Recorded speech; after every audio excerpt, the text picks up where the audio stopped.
வீட்ல அவர் எப்பவுமே சொல்லிக்கிட்டே இருப்பாரு, "நீ எந்த விஷயத்த முழுசா நம்புறியோ அது வந்து நடக்கும்." அப்படின்னு சொல்லிட்டு. இன்னைக்கு அந்த மாரி ஒரு விஷயம் தான் நடந்திருக்கு. அத உங்ககிட்ட ஷேர் பண்ணிக்க போறேன்.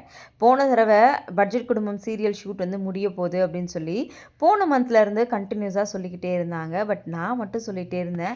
எனக்கு என்னமோ தோணுது, கண்டிப்பா சீரியல் வந்து முடியாது.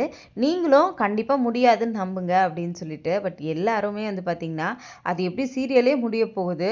சேனல்ல இருந்தே சொல்லிட்டாங்க. நீ மட்டும் இப்படி சொல்லிட்டு இருக்க அப்படின்ற மாதிரி நிறைய பேர் சொல்லி நான் கேட்டேன். பட் எனக்கு ஒரு நம்பிக்கை இருந்துட்டே இருந்துச்சு. நம்ம வார்த்தையா என்ன விஷயத்த அடிக்கடி சொல்றோமோ, அது வந்து கண்டிப்பா பலிக்கும்னு. இன்னைக்கு அந்த வார்த்தை பலிச்சிருக்கு. திரும்பவும் பட்ஜெட் குடும்பம் சீரியல் ஷூட்டிங்ல இருந்து இன்னைக்கு ஷூட்டிங் இருக்கு வாங்க அப்படின்னு சொல்லி சொல்லியிருந்தாங்க. ரொம்ப ஹாப்பியா இருந்துச்சு. எப்பவுமே நம்மளோட வார்த்தைக்கு ஒரு பவர் இருக்கு அப்படின்றத நானுமே வந்து நம்புறேன். அதனால எந்த விஷயம் பேசினாலும், எந்த விஷயம் பண்ணாலும் நல்லதே பேசுங்க, நல்லத மட்டுமே நினைங்க. கண்டிப்பா நம்மளுக்கு நல்லது மட்டுமே நடக்கும்.